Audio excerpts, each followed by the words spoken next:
Welcome students. अभी कुछ दिनों पहले मेरी मुलाकात एक स्टूडेंट से हुई। मेरे कॉलोनी का ही था। तो उसने मुझसे पूछा कि सर, मेरे पास कोई कमी नहीं है, मेरे घर में इतना अच्छा बिजनेस है, फादर बहुत अच्छा कमा रहे हैं, गांव में खेती बाड़ी है, मैंने हाई स्कूल भी पास कर लिया है, तो मुझे पढ़ना ही क्यों चाहिए? आप बताइए कि मैं क्यों पढूं? तो मैंने कुछ देर सोचा, फिर उससे पूछा कि ये बताओ कि तुम क्यों खाते हो? साहब, जीने के लिए खाते हैं। मैंने कहा एक उद्देश्य है तुम्हारा। और पौष्टिक क्यों खाते हो? क्या इसलिए कि शरीर में ज़्यादा लगे? मैंने कहा जिम जाते हो? कहाँ सर, जाना शुरू किया है।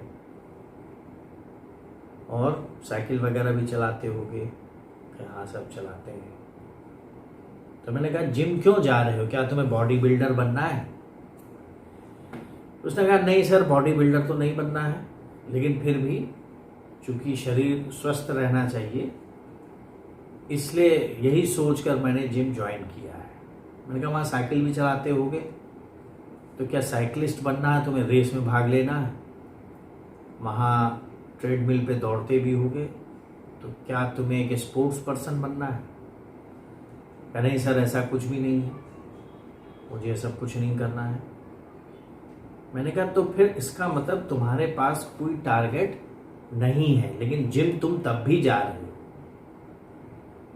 तो इसलिए जा रहे हो कि तुम्हें मालूम है कि तुम्हें जिम जाने से, बॉडी बिल्डिंग बनाने से कोई मतलब नहीं है, लेकिन फिर भी तुम्हारा इतना तो है ही कि चलो ये जो हमारा शरीर सौष्ठव बढ़ेगा, जो हमारा बॉडी का स्ट्रक्चर है जो मेंटेन रहेगा, जो हेल्दी रहेगा, इससे हमें कहीं ना कहीं और कहीं ना फ़ायदा तो होगा ही। मेरा बॉडी सही रहेगी तो हमारा दिमाग भी सही रहेगा। क्या हाँ सर, आप बात सही कह रहे हैं। तो मैंने कहा कि ये बताओ, तुम्हें पढ़ाई की ज़रूरत नहीं है, ऐसा तुम मानते हो? क्यों मानते हो? तो उसने कहा सर, मुझे नौकरी नहीं करनी। तो मैंने कहा कि तुम्हें नौकरी नहीं करनी है तो तुम इसलिए नहीं पढ़ रहे हो। तो इसका मतलब है कि जितने बड़े आदमी हैं, या यूं मान लो कि अगर मुकेश अंबानी के बच्चों को तो पढ़ना ही नहीं चाहिए, उन्हें तो कई जन्मों तक नौकरी की जरूरत नहीं पड़ेगी। या जिनके भी पिता करोड़पति अरबपति हैं, उन्हें पढ़ना नहीं चाहिए, तो वो क्यों पढ़ते हैं? तो वो सोचने लगा कुछ कि सर मैं क्या बताऊं क्यों पढ़ते हैं। मैंने कहा देखो बेटा, तुम पहले तो गलती ये कर रहे हो कि तुम सोच नहीं रहे हो कि आखिर तुम ये काम क्यों करते हो। समझ गए? जैसे आपने जिम ज्वाइन किया, लेकिन आप बॉडी बिल्डर नहीं बनना चाहते। आप खाना खाते हैं, लेकिन आप वो जापान के मोटे वाले रेसलर नहीं बनना चाहते। कब भी करते हैं। आप साइकिलिंग करते हैं, आप तैरना सीखते हैं, आप गाना गाते हैं, तो जरूर नहीं कि आप सिंगर, प्लेबैक सिंगर ही बनना चाहते हो। तो यही बात पढ़ाई की कि आप पढ़ाई क्यों कर रहे हैं। तो गलती कहाँ हो रही है? थोड़े बहुत हमारे समाज की भी गलती है। हमारे समाज में भी एक ऐसा बना दिया गया है माहौल कि अगर तुम्हें आईएएस बनना है तो तुम्हें ज़्यादा पढ़ना पड़ेगा, तुम्हें इंजीनियर बनना है तो तुम्हें मैथ्स पढ़नी पड़ेगी, तुम्हें डॉक्टर बनना है तुम्हें बायोलॉजी पढ़ना पड़ेगा, और अगर तुम्हें नहीं बनना है कुछ तो तुम्हें नहीं पढ़ने की ज़रूरत। तुम्हें किसी सरकारी कार्यालय में चपरासी बन जाना है तो तुम हाई स्कूल के बाद से ही पढ़ाई छोड़ दोगे। तुम्हें बैंक का कोई क्लर्क बनना है तो तुम बैंक की तैयारी करने लगोगे। तो मैं तुमसे ये कहना चाहता हूँ कि पढ़ाई को, भले जो भी परिस्थितियाँ रही हों देश की, विश्व की, समाज की, पढ़ाई को हमने अक्सर रोजी रोटी से जोड़ दिया है। ये हमारी मजबूरी भी कहिए कि मिडिल क्लास ग्रुप बहुत बड़ा है, उसके सामने सबसे बड़ा सवाल रोजी रोटी का होता है, उसके बाद ही दूसरे सवाल आते हैं। और रोजी रोटी पाने का एकमात्र साधन वो ये समझते हैं कि हम पढ़ाई से करेंगे। इसीलिए अपने बच्चों को वो कहते हैं कि बड़े आदमी बनना है, बड़े आदमी बनना है तो आपको पढ़ना चाहिए। लेकिन उन परिवारों का जैसे तुम्हारा है, उनका क्या, जो जिन्हें अपने बच्चों को नौकरी कराने की ज़रूरत नहीं है, जिनका जो पुश्तैनी बिजनेस है, जिसमें उन्हें मालूम है कि आज हम बैठ रहे हैं, कल को हमारा लड़का इस सीट पर बैठेगा। तो पढ़ाई को चूंकि हमने रोजी रोटी से जोड़ दिया है, इस वजह से ये प्रॉब्लम आ रही है। तुम ये देखो कि तुम रोज अखबार पढ़ते होगे, पढ़ते हैं साहब, हिंदी का पढ़ते होगे, थोड़ा बहुत इंग्लिश का भी पढ़ लेते हो। क्यों पढ़ते हो अखबार? तो साहब इसलिए कि हमें आसपास की जानकारी रहे क्या हो रहा है समाज में। तो अगर तुमने शुरू में पढ़ना नहीं सीखा होता तो तुम अखबार कैसे पढ़ रहे होते? हाँ साहब ये सही है। मैंने कहा जो बच्चे, उन्हें मालूम है कि उनकी परिस्थितियां ऐसी हैं कि वो बाहर नहीं जा सकते, अपने घर में को छोड़ के गांव में ही रहना है और खेती बाड़ी में ही हाथ बटाना है, तो उन्हें बिल्कुल नहीं पढ़ना चाहिए। सर सही तो कह रहे हैं आप, नहीं पढ़ना चाहिए। हमका क्यों नहीं पढ़ना चाहिए?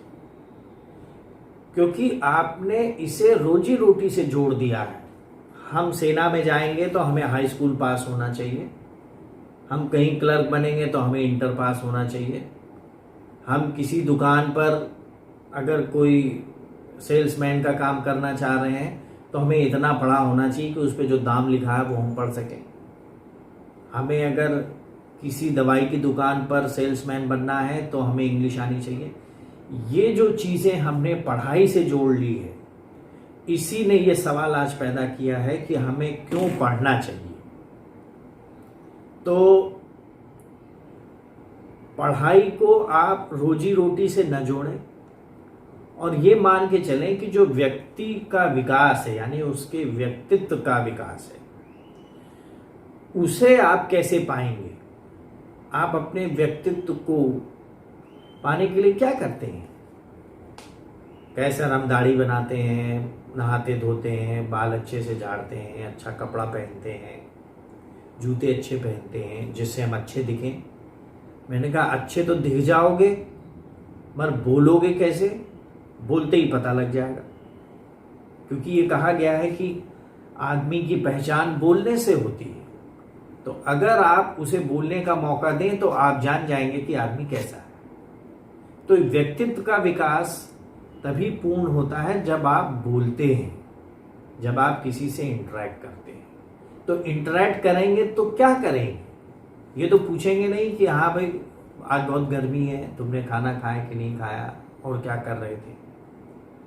तो जो इंफॉर्मेशन है, जो बात करते हैं हम, उसमें जो आपस में विचारों का आदान प्रदान है, ये एक तरीके से इंफॉर्मेशन का ही आदान प्रदान है। तो इंफॉर्मेशन कहाँ से आएगी? जब आप पढ़े लिखे होंगे, यानी आपका ब्रेन इतना ज़्यादा विकसित हो चुकेगा कि उसके सामने अगर बहुत सारी इंफॉर्मेशन आ जाए तो उस इंफॉर्मेशन से अपने मतलब की बात वो निकाल सके।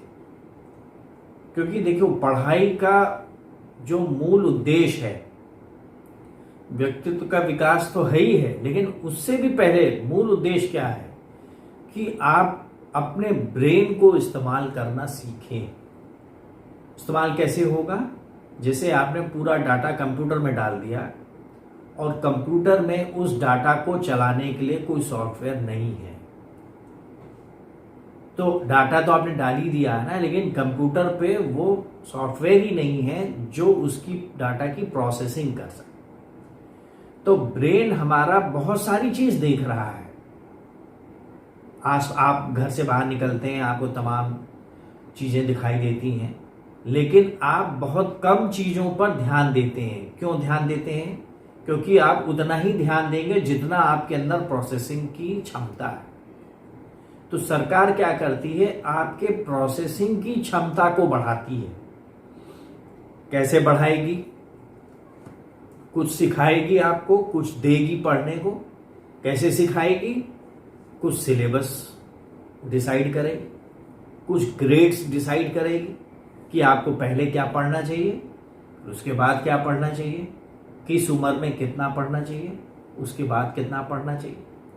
तो चूंकि पढ़ाई एक कॉमन चीज है, इसके सहारे हम बहुत सारे बच्चों को या व्यक्तियों को एक साथ विकसित कर सकते हैं। इसलिए ये सिस्टम हुआ।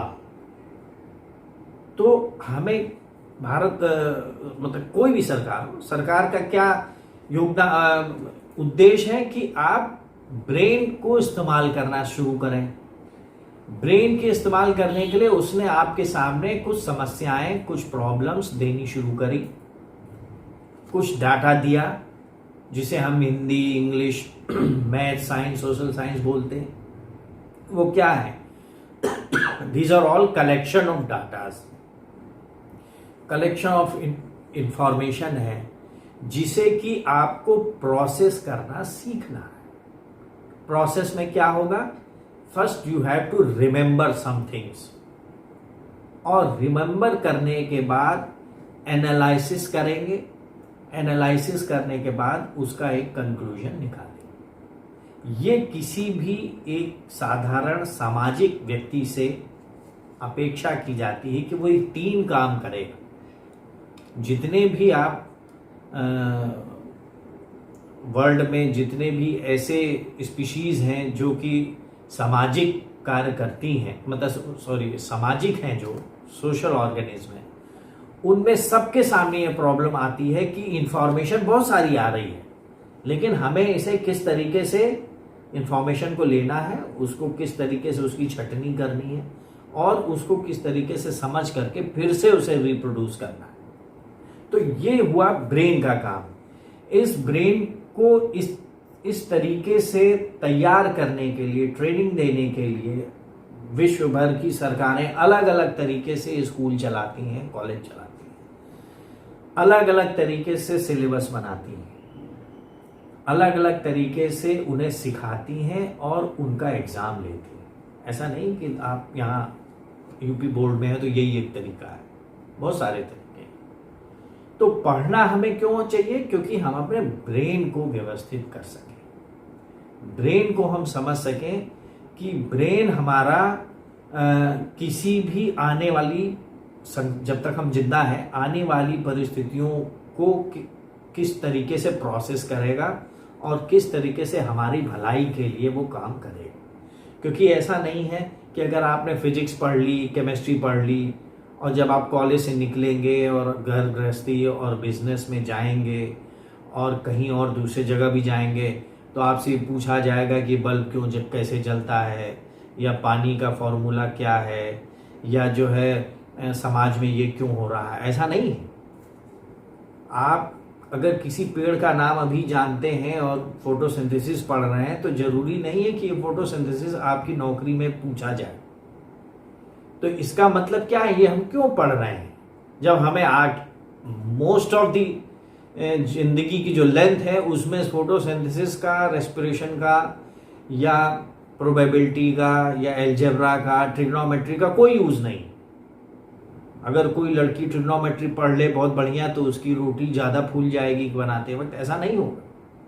लेकिन ये पढ़ने से उसे ये मालूम पड़ जाएगा कि हम किसी कार्य को करते हैं तो उसके पीछे बेसिक मैकेनिज्म क्या है, उसके पीछे रीजन क्या है, और वो रीजन किसी लॉजिक बेस पर आधारित है कि नहीं। अगर वो किसी लॉजिक बेस पर आधारित है तो वो लॉजिक का रूल्स क्या है, जिस पर वो काम कर रहा है, यानी अगर ऐसे लॉजिक होंगे तो यही आउटकम होगा, तो वो जान जाएगी कि हाँ मैंने ये सीखा हुआ है, तो मुझे मालूम पड़ जाएगा कि आटे में कितना पानी डालना चाहिए, उसे किस प्रकार गूंथना चाहिए, उसे किस प्रकार किस प्रेशर से बेलना चाहिए, तवे की आंच कितनी होनी चाहिए, तवा से रोटी कितनी देर बाद उठानी चाहिए। ये सारे आपने किसी एक प्रोसेस को छोटे छोटे स्टेप्स में बांट दिया। तो क्यों बांट दिया? क्योंकि आपने ऐसा सीखा हुआ है। आप 12 साल 15 साल पढ़ते हैं और उसमें ही ये तरीके सीखते हैं कि किस प्रकार एक किचन में बहुत सारी चीज रखी है, लेकिन रोटी बनाने के लिए हमें इनमें से कौन कौन सी चीज लेनी है, और बहुत सारी परिस्थितियां किचन में हैं, लेकिन हम इनमें से कौन सा फैक्टर है जो रोटी फूलने में काम आएगा। तो इसलिए आपको पढ़ना है कमाने के लिए नहीं, आपको पढ़ना है एक अच्छे इंसान बनने के लिए। तो इंसान कैसे बनेंगे? जब आप अपने सामाजिक नियमों को समझेंगे और उसका पालन करेंगे। समाज में बहुत सारी योजनाएं चलाती हैं सरकार। समाज में जो बहुत सारे अनुसंधान होते हैं उसकी योजनाएं या उसकी जानकारी भी आती है। मान लीजिए एक व्यक्ति कह रहा है कि नहीं साहब हम तो खेती करेंगे, हम साहब किसान हैं। तो एक अनपढ़ व्यक्ति खेती कर रहा हो और एक पढ़ा लिखा ग्रेजुएट खेती कर रहा हो, दोनों में फर्क है। अनपढ़ व्यक्ति को सब भगवान भरोसे, साहब मैंने तो अपना काम कर दिया, मैंने खुद दिन भर फावड़ा चलाया है, हल चलाया है, अब भगवान इसमें अपने आप फसल उगा देगा, वो ये सोचता है। लेकिन जो पढ़ा हुआ व्यक्ति है वो क्या कहेगा कि नहीं, मुझे कब हल चलाना चाहिए, कितना गहरा चलाना चाहिए, कौन सी मिट्टी में चलाना चाहिए, किस सीजन में चलाना चाहिए, कौन से फसलों को किस सीजन में बोना चाहिए, उन्हें कितना गहरे बोना चाहिए, उनमें कितना पानी डालना चाहिए, उन्हें कितने खाद देनी चाहिए, अगर वो फसल उगने लगे तो किस किस समय पर फसल में क्या क्या बचाव करने चाहिए। तो ये उसे कैसे आया है? ये उसे पढ़ के आया है। जरूरी नहीं कि उसने एग्रीकल्चर पढ़ा हो, अगर उसे खेती किसानी करनी है तो वो एग्रीकल्चर पढ़े, वो बात अलग है कि वो एग्रीकल्चर पढ़ ले तो और उसे फायदा मिले, मगर वो खेती करने के लिए एग्रीकल्चर नहीं पढ़ा है, लेकिन उसने सीखा है कि एक बड़े प्रोसेस को किस प्रकार छोटे छोटे प्रोसेस में बांटा जा सकता है, किस प्रकार इस बड़े प्रोसेस को कैटेगराइज किया जा सकता है। जैसे आप प्लॉइंग एक कैटेगरी है, सीड सोइंग एक कैटेगरी है, इरिगेशन एक कैटेगरी है, पेस्ट प्रोटेक्शन एक कैटेगरी है, हार्वेस्टिंग अलग कैटेगरी है, स्टोरेज अलग कैटेगरी है, और अब उसे मंडी में बेचना एक और कैटेगरी। तो उसे तो नौकरी नहीं करनी है, लेकिन तब भी उसे पढ़ना है। और पढ़ने में भी ये नहीं है कि वो पढ़ के वहां फिजिक्स केमिस्ट्री करेगा। खेती में पढ़ के उसे इस बात का ध्यान रखना है कि जो हम पढ़ रहे हैं ये तो हम अपने मन से पढ़ रहे हैं ना। सरकार ने कहा नहीं आप मैथ्स पढ़िए, आप हिस्ट्री पढ़ लीजिए, रोका उसने। सरकार ने ये भी नहीं कहा कि आप केवल हिंदी इंग्लिश पढ़िए, वो आपको कंप्यूटर भी पढ़ने को कहती है कि आप चाहें तो पढ़ें, यानी ऑप्शनल है ये सारे सब्जेक्ट्स। आप जितना समझते हो, हर आदमी मैथ्स नहीं पढ़ सकता, हर आदमी लिटरेचर नहीं पढ़ सकता, हर आदमी बायोलॉजी नहीं पढ़ सकता, हर आदमी कॉमर्स नहीं पढ़ सकता है। तो ये आपको समझना है कि आप क्या करें, आपका दिमाग किस चीज में ज्यादा उपयुक्त है, कौन से प्रकार की इंफॉर्मेशन को ज्यादा ये समझ लेता है आसानी से, वही सब्जेक्ट आप चुनते हैं। ठीक है, हाई स्कूल इंटर तक बच्चा खुद नहीं समझ पाता, जो माँ बाप कहते हैं वही लेता है। बहुत से माँ बाप इतने समझदार होते हैं कि वो समझ जाते हैं कि हमारा बच्चा मैथ्स चल पाएगा कि नहीं, बायोलॉजी चल पाएगा कि नहीं, आर्ट्स लेगा कि क्या लेगा, या उसे जो है बिल्कुल ही कुछ नहीं जानता है तो हम उसे कुछ और पढ़ा दें। लेकिन कोशिश ये करनी चाहिए कि हम वही करें जो हम चाहते हैं।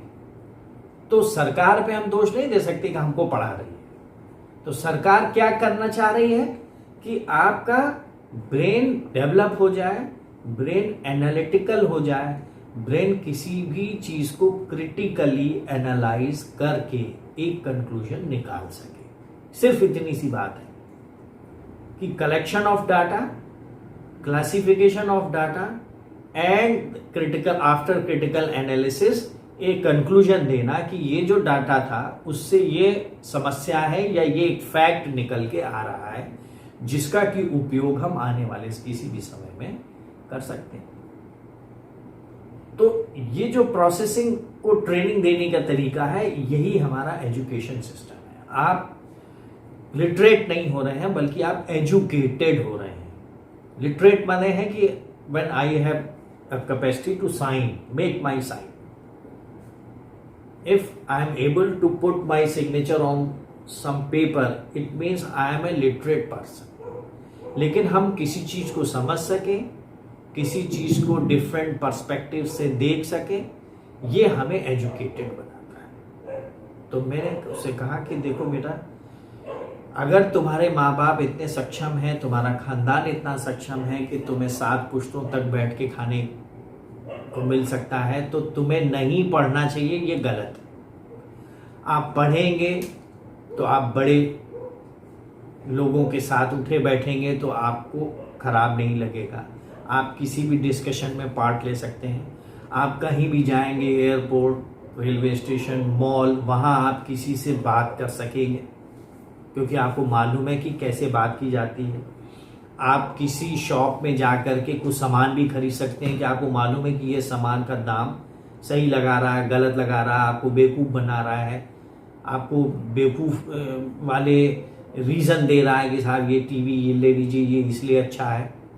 तो education makes you reasonable person, और reasonable person is always a good person in a society. तो रीजनेबल पर्सन वो है कि जो रिएक्ट ना करे तुरंत। देखिए, आम आदमी और पढ़े लिखे आदमी में फर्क है, अनपढ़ में और पढ़े लिखे में भी फर्क है। कि आम आदमी का पहले फर्क बता दूं कि आम आदमी एक पॉइंट को लेके चलता है।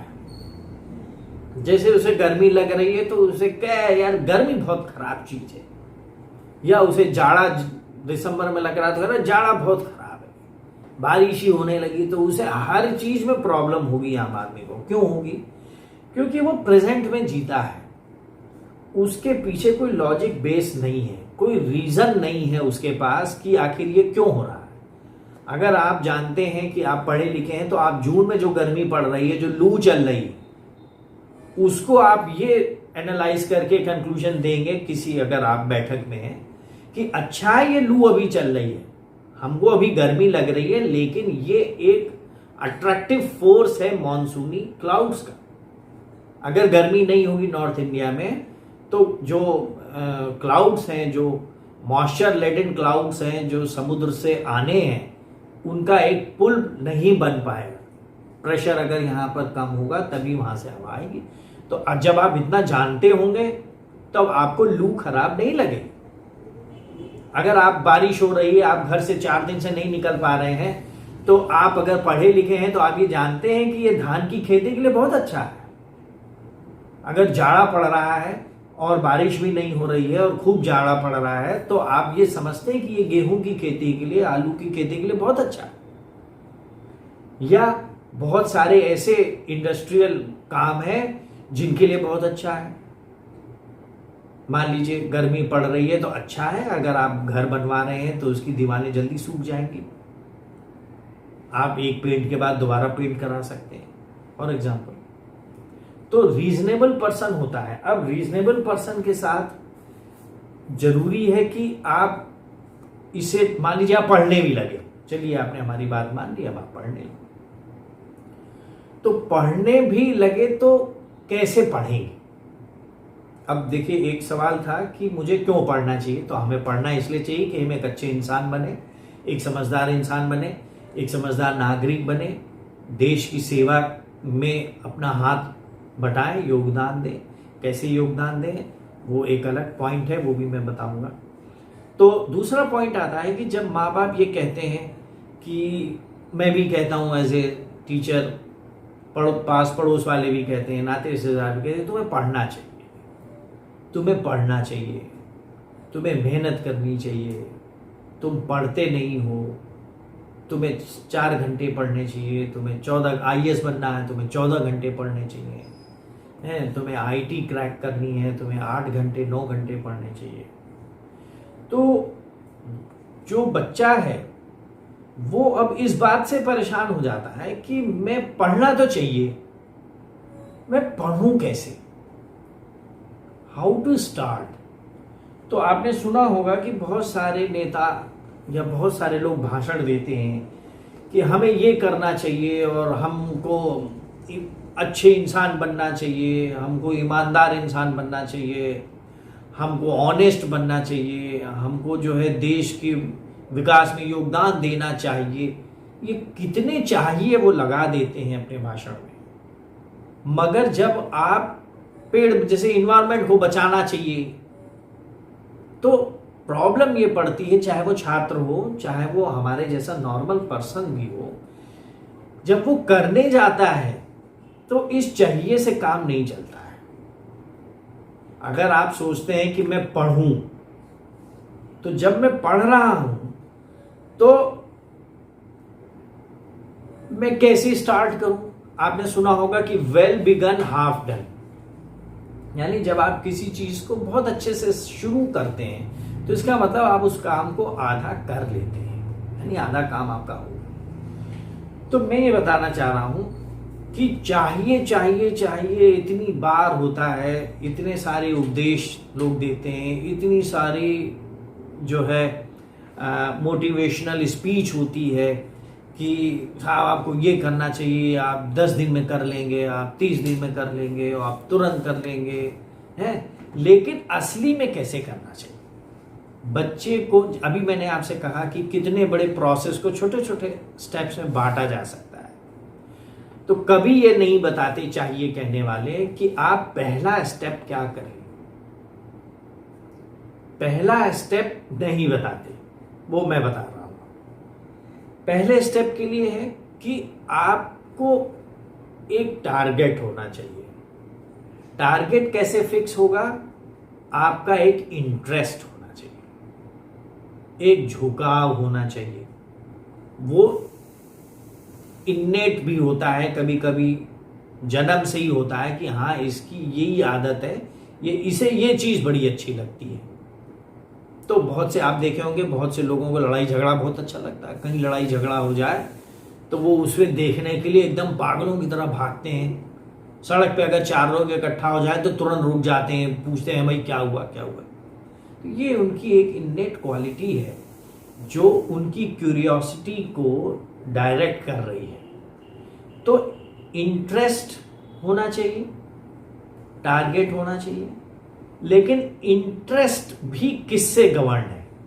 तो अगर हम ये कह दें कि हमारा ये टारगेट है, ये टारगेट किससे गवर्न हो रहा है, इंटरेस्ट से। यानी में इंटरेस्ट क्या है, इंटरेस्ट किससे गवर्न हो रहा है कि आपकी क्यूरियोसिटी कितनी है। अब देखिए क्यूरियोसिटी यानी the nature to know something. हमारी इन्नेट क्वालिटी होनी चाहिए कि हम कुछ जाने। जब जानेंगे तो बहुत सारी चीज जानने को है, there are so many things to know. उसमें से किसी एक के बारे में हम जानना चाहते हैं तो वो जनरेट करता है हमारा इंटरेस्ट उस चीज में। नहीं साहब बहुत सारी जानकारी है, लेकिन हम तो वेदर कंडीशन और ट्रेन में इंटरेस्ट रखते हैं। तो आपने क्या किया कि अपने क्यूरियोसिटी को एक डायरेक्शन दी है जो आपकी एक नेचुरल इंस्टिंक्ट है, उसी पर बेस्ड है, किसी के कहने से। उससे आपका एक इंटरेस्ट जनरेट हुआ। अब इंटरेस्ट जनरेट हुआ तो आप पे बहुत सारा इंफॉर्मेशन आ रहा है। या आप चाह रहे हैं कि हम बहुत सारा इंफॉर्मेशन इकट्ठा करें इस पॉइंट पर, यानी इस टॉपिक पर, और क्योंकि हम क्यूरियोसिटी हमारी है, ये इंटरेस्ट, इस इंफॉर्मेशन से हमें कौन सा टारगेट अचीव होगा ये सेट होता है।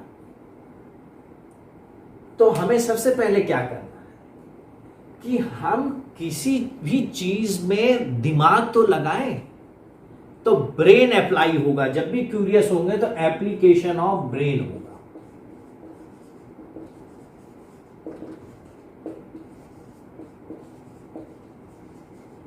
अब एप्लीकेशन ऑफ ब्रेन क्या चीज है? आप कहेंगे साथ दिमाग तो चल ही रहा, जब हम सो के उठ गए हैं तो हम कुछ देख रहे हैं, ये कर रहे हैं। तो जो भी रूटीन काम है, चाहे आप सुबह उठते हो, चाय पीते हो, अखबार भी देख लेते हो, नहाने चले जाते हो, फिर सोफे बैठ जाते हो, फिर मोबाइल उठा लेते हो, फिर थोड़ा सा टीवी देख लेते हो, इन सब में कहीं आपका दिमाग नहीं चल रहा है। आपके ब्रेन पर कोई प्रेशर है ही नहीं। क्यों नहीं है? क्योंकि सिंपली आप पे एक इंफॉर्मेशन आ रही है, फिर वो रिफ्लेक्ट हो रही है। आप कहीं जा रहे हैं, मान लीजिए बस में बैठ के, आप देख रहे हैं, खिड़की से बाहर देख ही रहे हैं, पेड़ पौधे सब चल रहे हैं। क्यों? क्योंकि आप ये नहीं देख रहे कि कौन सा पेड़ गया। आपको तो दिख रहा पेड़ गया, झाड़ी गई, खेत दिख रहे हैं। खेत किस चीज के थे, इस पर ध्यान नहीं दिया।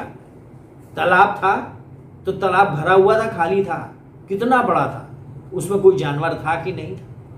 अगर उसमें कोई जानवर था तो वो क्या तालाब वाला ही जानवर था कि लैंड वाला जानवर नहाने चला गया था, भैंस? तो ब्रेन एप्लीकेशन नहीं होता है। तो क्या हमें सबसे पहले फिर करना चाहिए? ब्रेन का एप्लीकेशन करना चाहिए। यानी जब हम किसी चीज को देखें, किसी चीज के बारे में सोचें, तो उसे एक बार और सोचें। We must give a second thought to the thing which you love to think. अगर आपको कोई चीज पसंद है तो आप उसे सोचें एक से बार। और पसंद ही नहीं हो तो बहुत से ऐसे आदमी हैं, पड़े रहते हैं, उन्हें कुछ पसंद नहीं है, वो एकदम कोई काम नहीं करते हैं, वो आलसी के मारे पड़े रहते हैं, उन्हें कोई मतलब नहीं, खाना मिल जाए टाइम पर, सोने को मिल जाए, बहुत कुछ नहीं करना। तो ऐसे लोग भी हैं। लेकिन जब विवेकानंद जी ने कहा था कि आप उठिए, जागिए, जागिए, उठिए, दौड़िए, और तब तक दौड़ते रहिए जब तक आपका टारगेट अचीव ना हो जाए, तो यहां अभी सिर्फ जागने की बात कि आप सोइए मत, जागिए। जागने के बाद आप इंफॉर्मेशन के प्रति जिज्ञासु होइए। तो ये क्या बोल सकते हैं इसे हम? Live curious. यानी जो आप जिंदा हैं, जो रह रहे हैं, रोज आपकी जिज्ञासा बनी रहे। कोई भी चीज आपके मतलब की है, आपके नेचर को सूट करती है, आप उसमें जिज्ञासु बने। जिज्ञासु बनने के बाद क्या होगा कि इंफॉर्मेशन आप पे आएगी, आपका इंटरेस्ट जनरेट होगा। लेकिन इंटरेस्ट जनरेट, तो मान लीजिए मैं कहूं मेरा तो आईएएस बनने का इंटरेस्ट है, या मैं तो पायलट बनूंगा, तो क्या मैं हवाई जहाज ही देखता रहूं? नहीं। तो हमें मीन्स आते हैं कि क्यूरियोसिटी है, इंटरेस्ट है, लेकिन टारगेट की और क्या है, मीन्स क्या है। ये मीन्स, टारगेट भी हमारा फिक्स हो गया, तो पायलट बनना है, तो हमने देखा कि हाँ हम पायलट बनना है भाई, हम हवाई जहाज देख के अच्छा लग रहा है, एक मन में अच्छी सी भावना आ रही है, तो हमको इंटरेस्ट जग रहा है। लेकिन इसके करने से कुछ नहीं होगा। यहां तक क्यूरियोसिटी भी है आप पे, इंटरेस्ट भी आप में जनरेट हो गया है, लेकिन रिजल्ट अभी जीरो है, जीरो रिजल्ट है। क्यों रिजल्ट जीरो है? क्योंकि आपने अभी इसके लिए कोई एफर्ट नहीं किया है। एफर्ट क्यों नहीं किया है? क्योंकि क्यूरियस भी है आप, इंटरेस्ट भी जनरेट कर रहे हैं, रोज जो इंफॉर्मेशन आ रही है वो उसे आप कलेक्ट कर रहे हैं, लेकिन नई इंफॉर्मेशन कहां से ला रहे हैं? उसके लिए कोई एफर्ट नहीं कर रहे। नहीं, जो चलते चलाते एक आध हवाई जहाज आपको दिख जाता है, उसे आप दूरबीन से भी देख लेते हैं, उसे आप फोटो भी खींच लेते हैं, लेकिन हवाई जहाज के लिए क्या करना होगा ये जानकारी आप नहीं इकट्ठा कर रहे, तो एफर्ट नहीं है। एफर्ट तभी होगा जब आपको मीन्स मालूम होगा, यानी हम पायलट कैसे बन सकते हैं। तो जब आपने देखा कि पायलट हम कैसे बन सकते हैं, या आईएएस कैसे बन सकते हैं, इंजीनियर कैसे बन सकते हैं, तो आपको पता चलेगा कि उसके क्या तरीके हैं। यानी हाई स्कूल तक आप अच्छा पढ़े, उसके बाद इंटर पढ़ के कोचिंग वगैरह करें, या उसके एग्जाम के बारे में पता करें, उसके सिलेबस के बारे में पता करें और उसे पढ़ें। तो ये मीन्स है।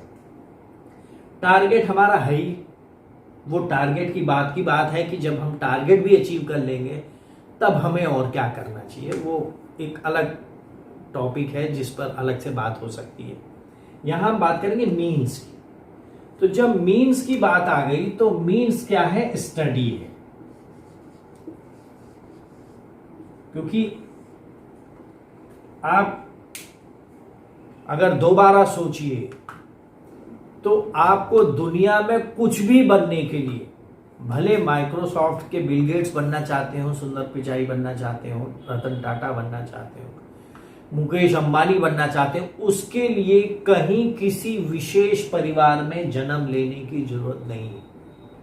ये जितने भी बड़े लोग हुए, ये सब नॉर्मल परिवार में पैदा हुए थे। ठीक है, तो मेरे कहने का मतलब है कि study is the only mean, it is the only means by which you can achieve anything in the world. कुछ भी बन सकते हैं आप प्रेसिडेंट ऑफ इंडिया भी बन सकते हैं, प्राइम मिनिस्टर भी बन सकते हैं, लेकिन उसका एकमात्र तरीका क्या है, पढ़ाई। पढ़ाई वो भी जिसमें कुछ खर्च नहीं होना है। पढ़ाई ऐसी चीज है जिसमें कोई खर्चा नहीं है, बहुत ज्यादा इनपुट नहीं है। और पढ़ाई ऐसी चीज है जो बहुत ही सिंपल है और बहुत ही इजी है। जब आप पढ़ना चाहेंगे एक उम्र के बाद, मान लीजिए आप इंटर पास हो गए, बीए कर लिए, तो कोई सब्जेक्ट आप विद इन 2 इयर्स पढ़ सकते हैं। अगर आईएएस देना है मान लीजिए, तो आपने कोई सब्जेक्ट लिया, मान लीजिए हिंदी लिया आपने, नहीं साहब हम तो हिंदी से देंगे, ठीक है, थोड़ा सा आपका इंक्लिनेशन हिंदी की तरफ होगा क्योंकि परिवार में हो सकता कोई हिंदी से हो, या कहीं आपने दोस्तों में, 2 साल लगेंगे हिंदी में। तो क्यों, तो अब इसमें क्या होता है कि जो पॉइंट आता है वो क्या है, जब जागो तब सवेरा। यानी पढ़ाई कभी भी आप करना शुरू कीजिए, इतनी आसान है कि पूरी हिंदी आपको 2 साल में आ जाएगी। लेकिन सिंपलनेस, इजीनेस होने के बावजूद पढ़ाई सिर्फ और सिर्फ क्या डिमांड करती है, कंटिन्यूटी। पढ़ाई एक ऐसी चीज है जो टुकड़ों में नहीं आती। ये उस दवाई की तरह है जिसको आपको साल भर खाना है, और एक दिन भी अगर आप गैप कर देंगे तो फिर से पूरी साल खाना है उस दिन से। और यही ऐसी प्रॉब्लम है जिससे हमारे आज के बच्चे जूझ रहे हैं। कंटिन्यूटी नहीं है, कंसिस्टेंसी नहीं है पढ़ाई में। क्यों नहीं है? क्योंकि उन्हें मालूम नहीं है कि हमें पढ़ना तो चाहिए, मगर हम पढ़ें कैसे, क्या करें। तो मैं अब एक एग्जाम्पल ले रहा हूं, जो कि सपोज कीजिए मैं ये मान के चल रहा हूं कि आप हाई स्कूल पास हो गए हैं और इंटर में पढ़ रहे जा रहे हैं, फर्स्ट ईयर में। तो फर्स्ट ईयर में है, तो फर्स्ट ईयर में आप पे कितना सब्जेक्ट है,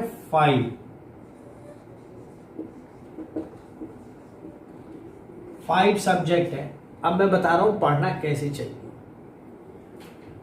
5 सब्जेक्ट को अगर आप आधा घंटा रोज पढ़ें, रोज, ऐसा नहीं हो सकता कि इस 5 सब्जेक्ट को आप 5 अलग अलग भागों में बांट दें और 5 को पहले खत्म करें, फिर दूसरा पूरा खत्म करें, फिर तीसरा खत्म करें, फिर चौथा खत्म करें, फिर पांचवा। इस तरीके से क्या होगा कि जब ये खत्म करने के बाद जब इस पे आप वापस जाएंगे तो ये तब तक पूरा मिट चुका होगा, कोई फायदा नहीं होगा।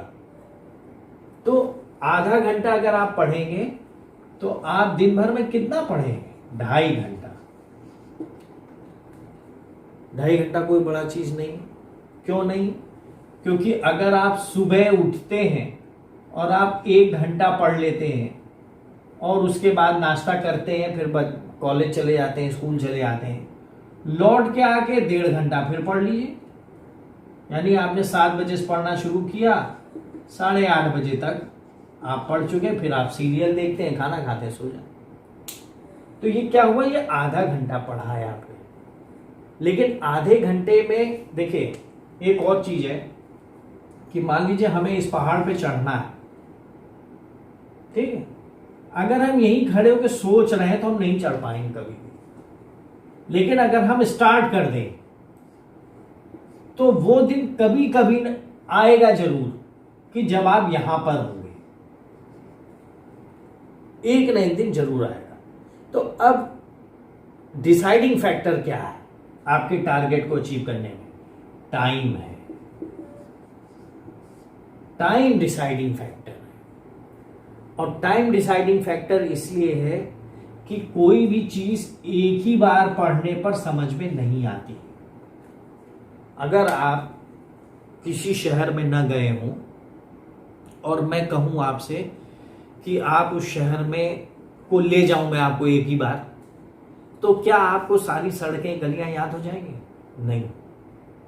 आप अपने ही मोहल्ले पे इतनी बार आते जाते हैं अपने स्कूल से, बस से उतर के अपने, कि आपको उसे याद करने की जरूरत नहीं पड़ी। आपने तो इतनी बार उसे गए हैं कि आपको मालूम है कि ये इसकी दुकान है, ये उसकी दुकान है, ये अब तब खुलती है, ये अब खुलती है, इसमें बुढ़ा बैठता है, इसमें जवान बैठता है, इसमें कोई लेडी बैठती है, यहाँ पे रेडी वाला आता है, यहाँ कचौड़ी वाला का, ये आपने याद नहीं किया है। तो आपने क्या किया है? टाइम स्पेंड किया है। स्पेंड क्या किया है? टाइम को, उसी को बार बार किया है। अब जब बार बार करेंगे तो ये आधे घंटे में तो काम चलेगा नहीं। अब आधे घंटे में काम नहीं चलेगा तो आप इसे 1 घंटा करेंगे, 1 घंटा करेंगे तो तुरंत 5 घंटे हो जाएंगे। 5 घंटे का मतलब है कि सुबह 2 घंटा प्लस शाम को 3 घंटा आप पढ़ाई करें। तो आपने अपने एफर्ट को दूना कर दिया है। अब पढ़ाई कैसे करें? एक होता है क्रैम करना, यानी आप सिर्फ रट रहे हैं। एक होता है अंडरस्टैंड, यानी उसे आप समझ रहे हैं। लेकिन अंडरस्टैंड करते करते क्या हो जाता है कि अगर आप उसे कई बार समझ रहे हैं, कोशिश कर रहे हैं, तो वो आपके मेमोरी में चला जाता है। You remember some things. कई बार अगर किसी के दोस्त के घर जाएं तो आपको रास्ता रट जाता है कि यहीं से मुड़े थे, क्योंकि यहाँ एक माइलस्टोन है, कुछ ऐसे हॉलमार्क्स हैं जिससे कि पता लग जाए कि आपको वो याद हो गया कि हाँ वहीं से मुड़ना है। मान लीजिए बहुत सारी गली भी होती, तो क्या हो रहा है कि आप क्रैम करेंगे। अगर आप क्रैम करते हैं और मान लीजिए 150 पेज का एक कॉपी, 200 पेज की भी कॉपी है, और रोज आप 2 पेज पढ़ रहे हैं, लेकिन दोनों पेज आपको याद हो जा रहे हैं, सपोज कीजिए ऐसा होगा नहीं, तो आप वो कोर्स 100 दिन में पूरा कर लें। और जबकि क्लास चलती है 9 मंथ्स, 8 मंथ्स, जुलाई से लेके मार्च तक चलती है क्लास। तो जो चीज आपको 2 पेज रोज पढ़ने से 3 महीने में ही याद हो जा रही, उसके लिए आप 9 महीने क्यों पढ़ेंगे? तो इसका मतलब है कि ये जो आधा घंटा है या 1 घंटा है, इसमें वो चीज याद नहीं हो पा रही है। और न ही आप याद कर सकते हैं, क्योंकि जब आप याद करते हैं तो लाइन बाय लाइन याद करते हैं, फुल स्टॉप, कॉमा, ब्रैकेट सब याद कर लेते हैं। जो लोग याद करते हैं, बहुत से लोग नहीं कर पाते। तो इसके लिए क्या मतलब है कि सिंपल रीडिंग होनी चाहिए, फर्स्ट रीडिंग। और उसके बाद अगर मैथ्स है या कोई ऐसी चीज है जिसमें न्यूमेरिकल्स वगैरह सवाल है तो प्रैक्टिस। प्रैक्टिस भी डाइवर्स, यानी किसी एक किताब की नहीं, बहुत सारे, यानी बहुत सारे सब, जितने ज्यादा आप प्रैक्टिस करेंगे, यानी आपको ये कह दिया जाए कि तुम एक्टिवा चलाना सीख रहे हो, तुम अपने घर से निकाल लेते हो, कोने तक चले जाते हो, तो आप एक्टिवा नहीं सीख गए। आप जितनी बार जितनी सिचुएशंस को फेस करेंगे लाइव, खुद ही अकेले, उतने ही आप एक्सपीरियंस्ड होंगे एक्टिवा चलाने में, कि रेलवे रोड पे कैसे चलाई जाती है, या कोई खाली जगह पे कैसे चलाई जाती है, हाईवे पे कैसे चलाई जाती है, पुल पर कैसे चलाई जाती है, भीड़ वाली जगहों पे कैसे चलाई जाती है, दिल्ली की चांदनी चौक में कैसे चलाएंगे आप। तो ये क्या हो रहा है, चला तो वही रहे हैं, एक्सीलेटर ले रहे हैं, ब्रेक ले रहे हैं, लेकिन आप उसे क्या कर रहे हैं, प्रैक्टिस कर रहे हैं। लेकिन रीडिंग क्या है, सिंपल रीडिंग। सिंपल रीडिंग कौन सी वाली, न्यूज़पेपर वाली। मुझे नहीं लगता कि दुनिया में कोई व्यक्ति ऐसा होगा जो न्यूज़पेपर को 2 बार पढ़ता होगा, यानी दूसरे दिन भी पढ़ लेता होगा। कुछ चीजों के लिए वो पढ़ते होंगे कि भाई कटिंग रख लो, इसकी बाद में पढ़ेंगे। लेकिन मेजॉरिटी जो लोग न्यूज़पेपर पढ़ते हैं, जिनकी आदत है, वो उस न्यूज़पेपर को 2 बार नहीं पढ़ते। उस समय तो पढ़ लेंगे, यानी मान लीजिए कोई एक उनको दिखा आर्टिकल की बहुत बढ़िया है, तो लाओ इसे मैं पढ़ता हूं। लेकिन ऐसा नहीं होगा कि वो कल वाला पेपर आज भी पढ़ रहे हो बैठ करके ना। तो क्या हुआ कि ये रीडिंग में जो मेंटल स्टेटस था वो कौन सा था, न्यूज़पेपर। यानी जब आप किसी किताब से आप किताब को पढ़ रहे हैं, जैसे ये किताब है, अब आप किताब को अगर पढ़ रहे हैं तो आप ऐसे पढ़िए जैसे कि आप न्यूज़पेपर को पढ़ रहे हैं बगैर जाने, क्योंकि न्यूज़पेपर में पहले से कुछ पता नहीं रहता क्या लिख के आएगा आज। न्यूज़ हमेशा बिल्कुल नई होती है। तो नई चीज जब आप किताब में पढ़ रहे हैं तो आप बिल्कुल ध्यान देके, जैसे न्यूज़पेपर में पढ़ते हैं कि ये था फिर ये हुआ, यानी you have at least remember the summary of that article. जो उसकी समरी है, जो उसका जिस्ट है, जो उसका सेंट्रल आइडिया है, वो आपको जरूर याद हो जाता है, और इतना याद हो जाता है कि आप उसे डिस्कस कर सकते हैं। तो क्या हुआ, आपका कंसंट्रेशन बिल्कुल हाईएस्ट था। तो जब आप पढ़ाई कर रहे हैं तो कंसंट्रेशन हाईएस्ट होना चाहिए। लेकिन किस लिए होना चाहिए कंसंट्रेशन हाईएस्ट, क्योंकि आपका इंटरेस्ट है, आपका एक टारगेट है, आपका एक एफर्ट। आपको मालूम है कि मुझे पायलट बनना है, then I have to know the science subjects, maths आनी चाहिए। तो टारगेट तो पायलट का बना हुआ है, लेकिन एफर्ट हम करेंगे कि हम 8th की, 9th की, 10th की, 11th, 12th की, जो भी हमको सब्जेक्ट दिया गया पढ़ने को, उसे हम पढ़ें। हमारा काम क्या है इस वक्त, हमारा काम है कि हम अपने सिलेबस को कंप्लीट करें, और जब जो चीज सिलेबस में दी है हमें आनी चाहिए। अगर जो चीज सिलेबस में दी है हमें आ रही है तो हमें 100 में 90, 95, 99 तो मिलेगा ही। क्यों नहीं मिलेगा, क्यों, क्योंकि हम सारे सवाल अटेम्प्ट करके आएंगे, और सारे सवाल जब हम अटेम्प्ट करेंगे तो सीबीएसई बोर्ड में है तो नंबर बहुत ज्यादा मिलेगा, यूपी बोर्ड में थोड़ा कम मिलेगा। तो हमारा पहला अटेम्प्ट क्या होना चाहिए कि जो हमको दिया गया काम पहले हम वो करें। यही एफर्ट है पायलट बनने, आईएएस बनने में, यही एफर्ट है कि जो आज का काम है इसे हम पूरा करें।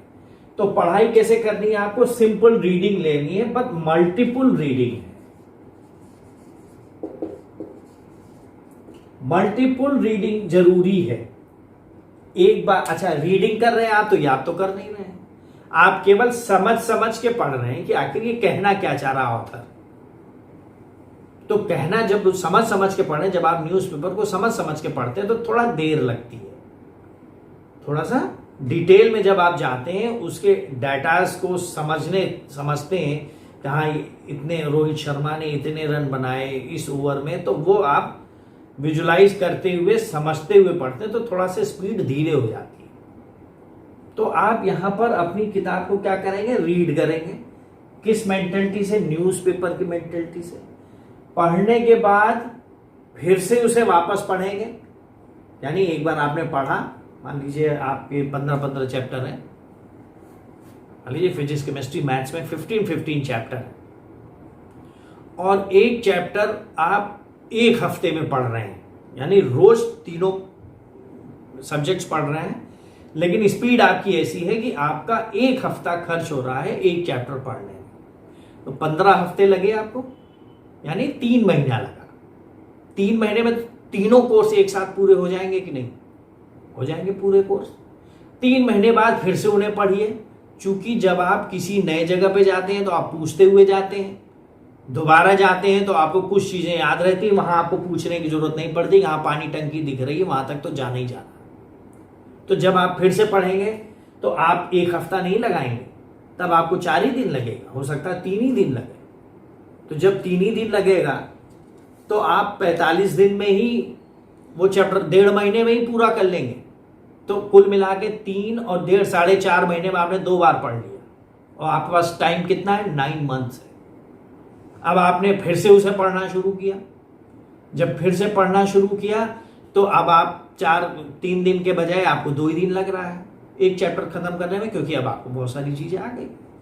अब भी एक पॉइंट और बचा है कि इसके बाद भी पढ़ाई को और पुख्ता करने के लिए, यानी उसको स्टेबलाइज करने के लिए क्या जरूरी है। मल्टीपल रीडिंग हो गई, टारगेट हो गया, आपका एफर्ट हो गया, आप पढ़ भी रहे हैं, आप 2 बार भी पढ़ रहे हैं, मगर उस पढ़ने वाले चीज को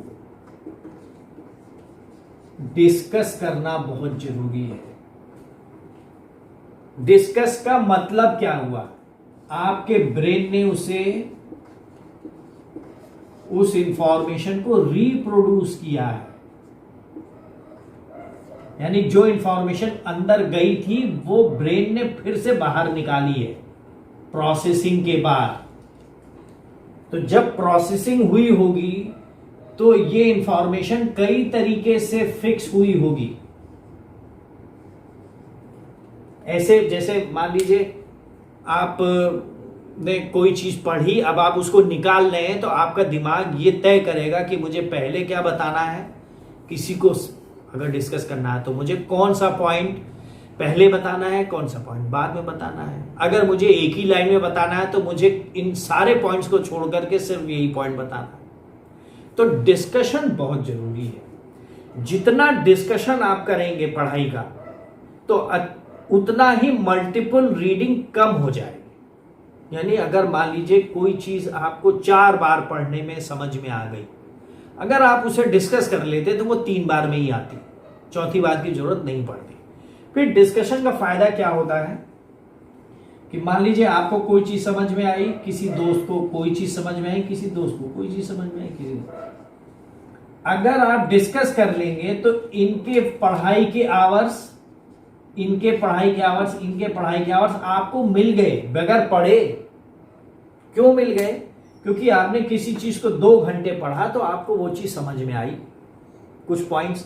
इसने भी 2 घंटे पढ़ा, इसने भी 2 घंटे, इसने भी, यानी 6 घंटे ये पढ़ के आए हैं। इन्हें निश्चित रूप से आपसे थोड़ा डिफरेंटली ही समझ में आया होगा, जो आपको नहीं आया। आपको कब आएगा? जब आप उसे दोबारा पढ़ेंगे 1 घंटे में, तो आपको फिर एक नई चीज समझ में आएगी, फिर आप तिबारा पढ़ेंगे। तो अगर आप अपने पढ़ी हुई चीज को 3 दोस्तों से डिस्कस करते हैं तो आपको उन दोस्तों की पढ़ी हुई समय को आपने बचा लिया, क्योंकि आपने एक पॉइंट बोला तो एक पॉइंट निश्चित रूप से डिफरेंट वो बोलेगा, एक वो पॉइंट दूसरा बोलेगा, एक पॉइंट दूसरा बोलेगा, नहीं भी बोलेगा तो उसको समझाने के तरीके डिफरेंट होंगे। तो डिस्कशन बहुत जरूरी है। और डिस्कशन में होता क्या है? डिस्कशन में आपका ब्रेन अप्लाई होता है, जो कि सेंट्रल है to all the study. Brain apply हो रहा है, आप बत रहे हैं, आप सोच रहे हैं कि मुझे इस पॉइंट को कैसे जो है डिलीवर करना है, कैसे इसको एक्सप्रेस करना है। तो कैसे एक्सप्रेस करना है, कहा गया है कि हिंदी में कि मनन करना चाहिए, पढ़ने के बाद उसे सोचना चाहिए। यहाँ ये प्रॉब्लम आती है, अगर आप 5 घंटा तो खैर कोई डायरेक्ट नहीं पढ़ता है, लेकिन अगर आप, मेरे हिसाब से 45 मिनट से ज़्यादा नहीं पढ़ना चाहिए एक बार में। फिर 2 मिनट का, 5 मिनट का उठिए, अपने मम्मी पापा से कहीं से मिला के फिर 5 मिनट बाद आके बैठ जाइए। तो अगर कोई व्यक्ति 45 मिनट के 3-4 घंटे से पढ़ रहा है, अब उसने किताब बंद कर दी, तो अब वो मनन कहाँ से करेगा? नहीं कर पाएगा। मनन तब करेगा जब सुबह एग्जाम होगा उसका। ये वाली कंडीशन भी आती है, ये तब आती है जब फोर्सफुली ब्रेन को डायरेक्शन दिया जाता है कि नहीं, तो मैं इजी के बारे में सोचना है। क्यों? क्योंकि सुबह 7 बजे एग्जाम है। तो मनन नहीं कर पाता है, क्योंकि पढ़ ही तो रहा था अभी, अब उसने बंद कर दिया तो दोबारा कैसे पढ़ने लगे? क्योंकि होता क्या है कि जब भी आप सोचने लगते हैं कि मैंने क्या पढ़ा, एकदम से आपको रियलाइज होता है कि मैंने तो कुछ पढ़ा ही नहीं, क्योंकि जो भी मैंने पढ़ा था अब तो मैं भूल चुका हूं। ऐसा इसलिए होता है क्योंकि साइकोलॉजिकल थ्योरी है कि जो भी आप पढ़ते हैं उसको तुरंत बाद वो मेमोरी में नहीं जाती है, कुछ टाइम लेती है, फिर मेमोरी में जाती है। इसलिए पढ़ने के बाद तुरंत ही आप उसे अगर रिकॉल करना चाहें नई चीज को, तो नहीं रिकॉल होगी, थोड़ा टाइम लेती है मेमोरी सेट होने में। तो ये जो मनन है, ये कैसे होगा? जब आप डिस्कस करेंगे। और डिस्कस किससे करेंगे? जब अपने साथियों से डिस्कस करेंगे। हो सकता है आपके कोई साथी ना हो, तब आप क्या करें? तो आप मल्टीपल रीडिंग कर रहे हैं, वो भी डिस्कशन है, क्योंकि आप उसी चीज बहुत टाइम लग रहा है, टाइम तो लगेगा उसमें। अब आप फिर से उसको पढ़ रहे हैं, फिर सोचें यार ये पॉइंट तो पिछली बार तो मैंने सोचा ही नहीं था कि ऐसा भी होता है। अब मुझे समझ में आया कि ये वाली लाइन का मतलब क्या है। या अगर कुछ इंफॉर्मेशन आपने ले ली है, जैसे मान लीजिए ट्रिग्नोमेट्री है या अलजेब्रा है, अलजेब्रा के जो फॉर्मूलाज हैं, आप उन्हें ही अपने किसी भी फैमिली मेंबर्स के सामने बता दीजिए। कहिए कि हाँ पापा, मम्मी, बड़े भाई, दीदी, क्या आपको मालूम है कि a+b² क्या होता है, या a² - b² का क्या मतलब है? उनको कुछ समझ में नहीं आएगा। लेकिन आपका क्या होगा कि आपके ब्रेन जब उसे रिप्रोड्यूस कर रहा है तो आप में रिफ्रेश हो जाएंगे। कंप्यूटर को रिफ्रेश करते हैं आप, तो रिफ्रेश हो जाए। तो ये जो तरीका है, जो लोग कहते हैं पढ़ो पढ़ो पढ़ो, पढ़ने के लिए सबसे पहला पॉइंट है कि आप इंटरेस्ट जनरेट करें, यानी आप डिसाइड करें कि मुझे पढ़ना है। क्यों पढ़ना है? क्योंकि आप एक अच्छा इंसान बनना चाह रहे हैं, एक अच्छी पर्सनालिटी डेवलप करना चाह रहे हैं, या आपके टारगेट ऐसे फिक्स्ड हैं जिन्हें आप अचीव करना चाह रहे हैं। पढ़ने में इंटरेस्ट जब आपका जनरेट हो गया, तो क्या चीज जरूरी है कि एफर्ट जरूरी है। और एफर्ट इसलिए जरूरी है कि पढ़ाई इतनी आसान नहीं है। अक्सर बच्चे सोचते हैं कि कल से स्टार्ट करूंगा, नहीं होता स्टार्ट। उसे लगता है कि कल से मैं 5 घंटे पढ़ लूंगा, नहीं पढ़ पाता, 2 घंटे बाद ही नींद आ जाती है। अगर वो डिसाइड किया उसने कि मुझे 5 घंटे रोज पढ़ने, इट विल टेक 10 डेज। 10वें दिन जा करके वो अगर खूब मेहनत करे कि हाँ, तब जाके वो 5 घंटे पे फिक्स होगा। उसकी बॉडी, उसका बायोलॉजिकल क्लॉक तब फिक्स होगा, तब उसे सुबह बगैर अलार्म के नींद खुलने लगेगी।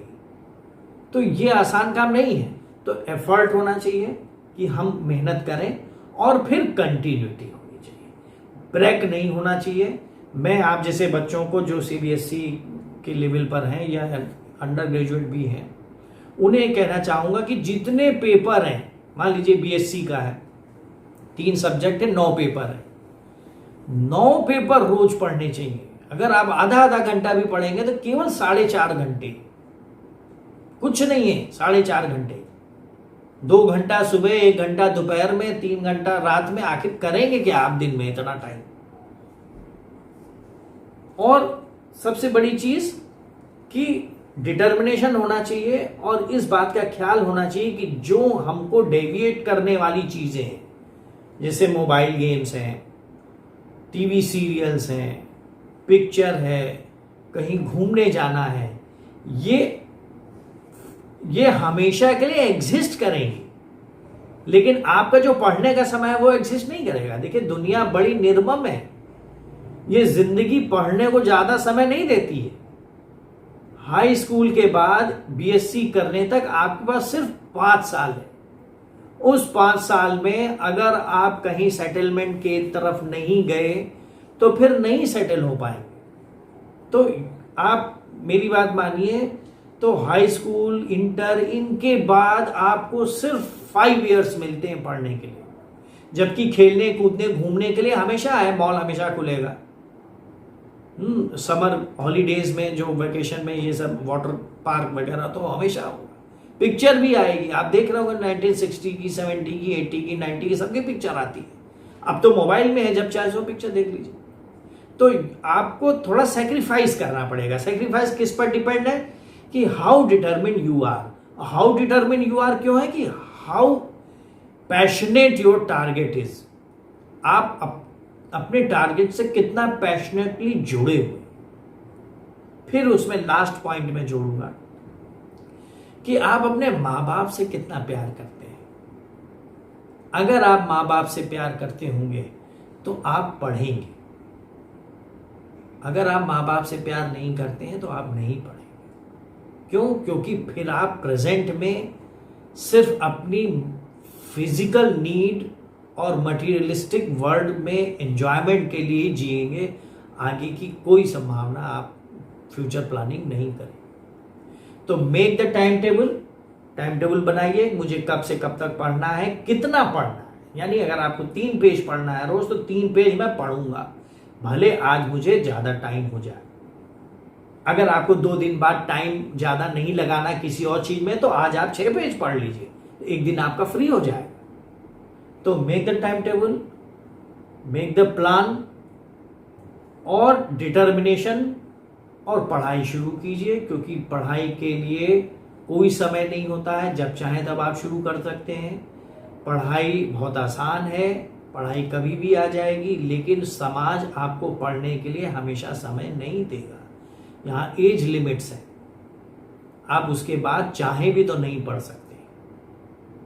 और इस समय जो 5 साल पढ़ लेगा वो जिंदगी के 50 साल मौज करेगा, और इस समय जो 5 साल खेलेगा वो जिंदगी के 50 साल को स्पॉइल कर देगा। ये जरूर जान लीजिए कि आज का 1 साल आपके कई दसियों साल को बनाने में निर्णयात्मक भूमिका निभाता है। डिसाइसिव फैक्टर है आज के एक एक दिन। तो मैं समझता हूं कि आपको कुछ समझ में आया होगा कि पढ़ाई क्यों जरूरी है और पढ़ाई कैसे करनी है, और पढ़ाई के बाद क्या करना है समाज में, और कौन सी चीज़ कैसे करनी है। इसके लिए हम फिर बाद में कभी आपसे बात करेंगे। Thank you.